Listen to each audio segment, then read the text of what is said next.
নমস্কাৰ এই মুহূৰ্তত আহি পৰিছে ৰাজ্যখনৰ বাবে ৰাতিপুৱাৰ কেইবাটাও বিগ ব্ৰেকিং নিউজ। আজি 12 আগষ্ট। অসমৰ লগতে ভাৰতৰ বিভিন্ন প্ৰান্তৰ পৰা এনে ধৰণৰ খবৰসমূহ নিতৌ চাবৰ কাৰণে চেনেলটো সাবস্ক্ৰাইব কৰি ভিডিঅ'টোত এটা লাইক কৰি দিব। এই মুহূৰ্তত জনাই আছো এটা ব্ৰেকিং নিউজ। কালি গ্ৰেপ্তাৰ কৰা হৈছিল আমচুৰ সভাপতি ৰেজাউল কৰিম চৰকাৰক আৰু মাত্ৰ 3 ঘণ্টাৰ পাছতেই মুকলি কৰি দিয়া হৈছে আমচুৰ সভাপতি ৰেজাউল কৰিম চৰকাৰক। পৰৱৰ্তী খবৰটো হৈছে এক ভয়ংকৰ ঘটনা। এবাৰ ভয়ংকৰ ভূমিকম্পত তছনছ হৈ পৰিছে তুৰ্কী। চকুৰ সন্মুখতেই খহি পৰিছে ইখনৰ পিছত সিখনকৈ অট্টালিকা। চকুৰ সন্মুখতেই 16টাকৈ অট্টালিকা তছনছ হৈ পৰিছে। মধ্যপ্ৰাচ্যত প্ৰকৃতিৰ বিভীষিকা এবাৰ আবদ্ধ হৈ পৰিছে শ শ লোক। চলি আছে এই মুহূৰ্তত উদ্ধাৰ অভিযান। এক ভয়ংকৰ পৰিস্থিতিৰ সূচনা হৈছে তুৰ্কী। পৰৱৰ্তী খবৰ, যোৰহাট পুলিবৰত STC বাছসহ এবাৰ 45ৰো অধিক সন্দেহজনক লোকক আটক কৰা হৈছে। এক উত্তপ্ত পৰিস্থিতিৰ সূচনা হৈছে। কলৈ যাব নাজানে, ক'ত জন্ম সেইটো ভালকৈ ক'ব নোৱাৰে। ধুবুৰী ভঙাইগাঁৱৰ পৰা বাছেৰে গৈ মাজুলীত প্ৰৱেশৰ চেষ্টা কৰোঁতেই ধৰা পৰিছে এইসকল লোক। জালত পৰিছে এইসকল ব্যক্তি।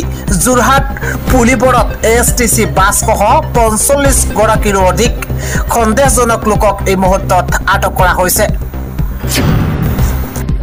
আন এটা খবৰ হৈছে আমচুৰ সভাপতি ৰেজাউল কৰিম চৰকাৰ। তেওঁ কয় যে গৰিয়া মৰিয়া দেখি জুলহা বুলি আমাক ভাগ কৰিছে।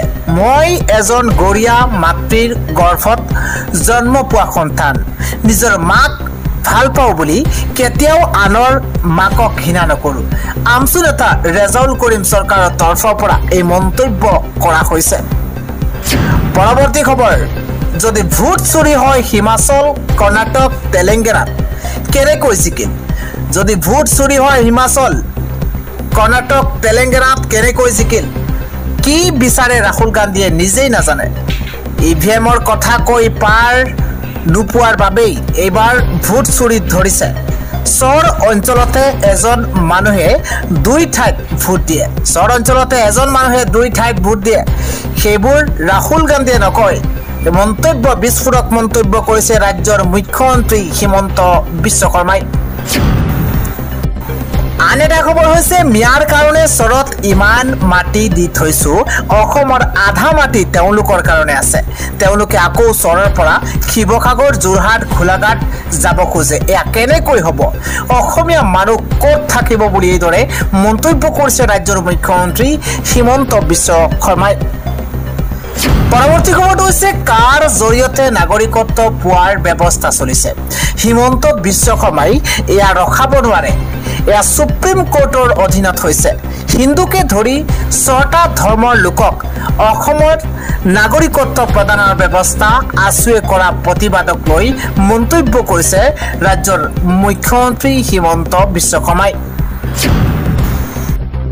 ৰাতিপুৱাৰ পৰৱৰ্তী আন এটা গুৰুত্বপূৰ্ণ খবৰ, উচ্ছেদ চলোৱা চৰকাৰী বিষয়াক চুচুৰাই ন্যায়ালয় লৈ যোৱাৰ হুংকাৰ। আৰু এখন যুঁজৰ হুংকাৰ দিছে আমচুৰ তৰফৰ পৰা। এই মুহূৰ্তত গুৰুত্বপূৰ্ণ খবৰ, অসমত ধৰ্মীয় সংখ্যালঘু এজনো বাংলাদেশী নাই বুলি দিছে চেলেঞ্জ।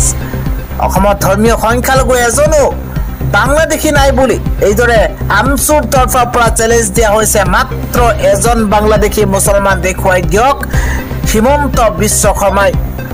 মুখ্যমন্ত্ৰীক চেলেঞ্জ দিছে এইদৰে আমচুৰ সভাপতি ৰেজাউল কৰিম চৰকাৰে।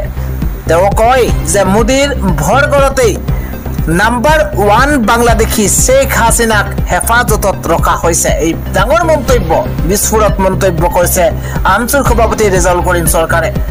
ৰেজাউল কৰিম চৰকাৰৰ ধুবুৰী জিলা আয়ুক্তক লৈ কঠোৰ বাৰ্তা। আমচুৰ সভাপতি ৰেজাউল কৰিম চৰকাৰৰ কঠোৰ বাৰ্তা, হিমন্ত বিশ্ব শৰ্মা আজীৱন মুখ্যমন্ত্ৰী হৈ নাথাকিব। 20 বছৰ পিছত হলেও ধুবুৰী জিলা আয়ুক্তক সুপ্ৰিম কোৰ্টৰ দুৱাৰত লৈ যাব আমচুৱে। গুৰুত্বপূৰ্ণ খবৰ, 10 বছৰ পিছত অসমীয়া জাতি ম্যায় ধৰি ৰাখিব লাগিব। মুখ্যমন্ত্ৰী হিমন্ত বিশ্ব শৰ্মা কেতিয়াও ৰাতি শান্তিত শুব নোৱাৰে। মানুহৰ মুখৰ বাত কাঢ়ি লৈছে হিমন্ত বিশ্ব শৰ্মা চৰকাৰে কৈছে ৭১ৰ পিছত যদি কোনো মানুহ আহিছে আমি নিজেই বাংলাদেশলৈ পঠিয়াম যিদিনাখন মুছলমানৰ ভাগ্য পৰিৱৰ্তন হ'ব মুখ্যমন্ত্ৰীৰ দৰে ৫০টা আহিলেও একো কৰিব নোৱাৰে গুৰুত্বপূৰ্ণ খবৰ হিমন্ত বিশ্ব শৰ্মা চিৰজীৱন মুখ্যমন্ত্ৰী হৈ নাথাকে মনত ভালদৰে ৰখা উচিত এখন যুঁজ হ'ব চৰকাৰৰ বিৰুদ্ধে সুপ্ৰিম কোৰ্টলৈ লৈ যোৱা হ'ব এই হুংকাৰ দিছে আমছুৰ সভাপতি ৰেজাউল কৰিম চৰকাৰে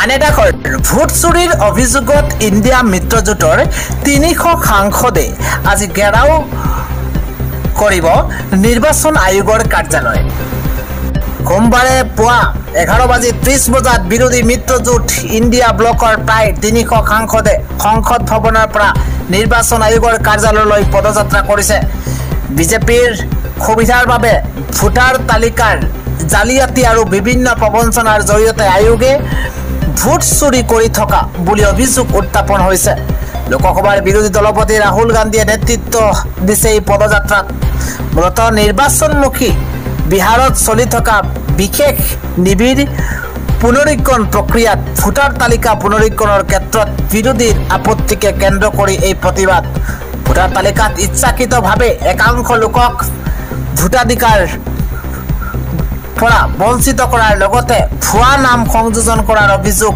উত্থাপন কৰিছে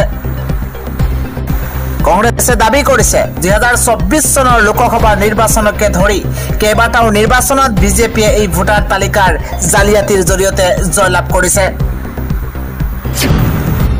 আন এটা খবৰ পদতীয়ে কৈছে কৰ্ণাটকৰ সমবায় মন্ত্ৰী কে.এন.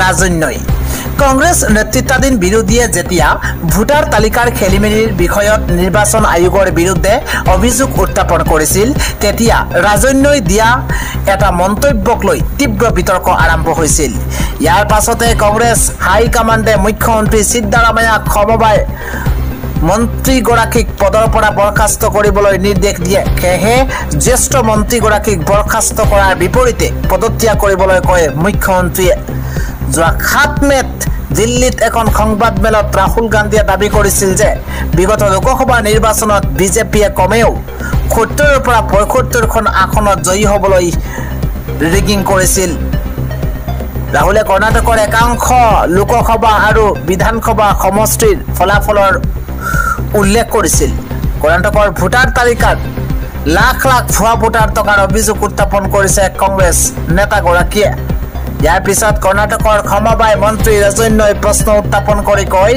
যে কংগ্ৰেছে এইখিনি সময়ত কি কৰি আছে কংগ্ৰেছে নিৰ্বাচনৰ পূৰ্বেই এই তালিকাত ভুৱা ভোটাৰৰ অস্তিত্বৰ কথা জানিছিল তেতিয়া কিয় একো কোৱা নাছিল কংগ্ৰেছ মন্ত্ৰীগৰাকীৰ এই মন্তব্যই কংগ্ৰেছক অস্বস্তিত পেলাইছে যাৰ বাবেই মন্ত্ৰীগৰাকীক মন্ত্ৰিত্বৰ পৰা বৰখাস্ত কৰা সিদ্ধান্ত লৈছে কংগ্ৰেছৰ হাইকমাণ্ডে